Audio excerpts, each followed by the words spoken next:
Ça y est, les travaux, c'est fini. La nouvelle université vient d'ouvrir ses portes, et elle n'a pas fini. Parce qu'elle va les ouvrir 1000 fois par jour pour les étudiants et 140 fois pour les profs. Alors de nouveaux locaux, c'est super, mais qui a payé tout ça, hein? Eh bien, je vais vous le dire. Les villes du Havre, d'Harfleur, de Gonfreville et de Fontaine-le-Mallet pour 60%. La région de Haute-Normandie pour 20%. Le département de Seine-Maritime pour 10%. Et les entreprises havraises pour 10%. Si tout se passe bien, ça devrait faire 100% de réussite aux examens.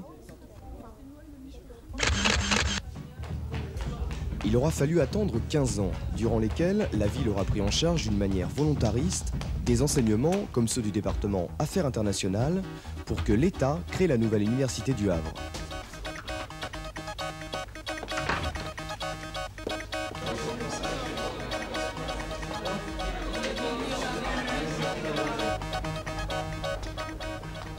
Bonjour, je m'appelle Delphine. Je suis en première année des affaires internationales. J'ai 22 ans et je suis au Havre depuis un an. J'ai 30 heures de cours par semaine. Ici, c'est un cours magistral.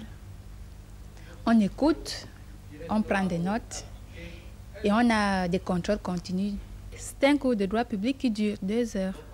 Par contre, j'ai des travaux dirigés dans les petites salles. J'apprends 3 langues.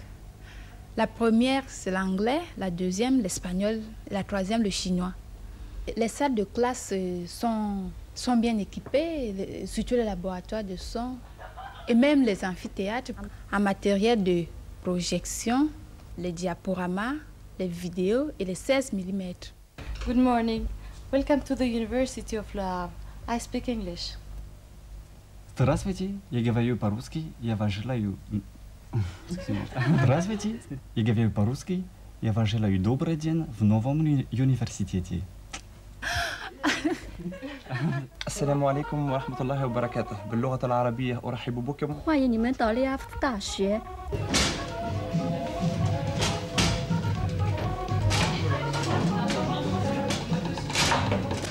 Bonjour, je m'appelle Olivier, je suis étudiant en 4e année à la fac du Havre. Je viens de Perpignan où je n'ai pas trouvé les études que je voulais faire. J'ai fait une spécialisation en maintenance industrielle. Le Crous n'a pas pu me prendre parce qu'il y a trop d'élèves et ne peut pas donner des chambres à tout le monde. Alors j'ai trouvé un studio qui est bien placé cette année parce qu'il se trouve pas loin de la gare et puis pas loin de la faculté donc. Et pour moi c'est bien, enfin je paye quand même 1000 francs par mois et pour un étudiant je trouve que c'est assez cher.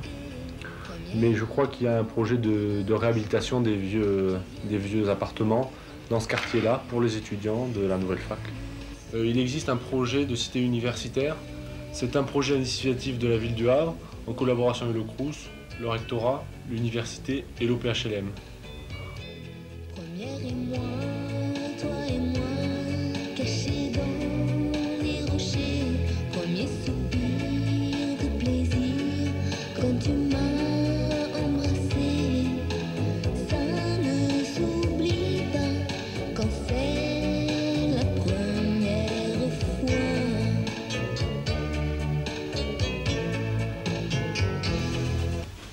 Surtout, je voudrais vous présenter le laboratoire d'électronique.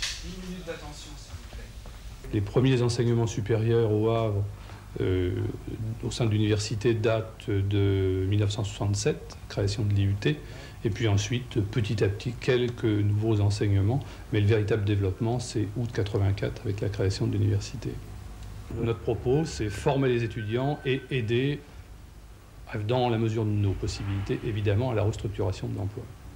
D'où ces filières de techniques avancées de la maintenance, d'où les filières relations internationales, d'où transport international, etc. D'autre part, une université, c'est des retombées au niveau de la recherche. Et c'est également une aide à la création d'une PME de très haute technicité. Nous sommes vraiment, je dirais, en symbiose étroite avec l'ensemble des partenaires. Et je crois que c'est l'une des originalités de l'Université du Havre. Nous avons 2 implantations, une à Coqueriville et l'autre en ville. Les locaux du centre-ville viennent d'être construits. Et nous commençons à travailler sur la 2e tranche. Et nous espérons que dans les 2 ou 3 ou 4 années qui viennent, cette 2e tranche verra le jour.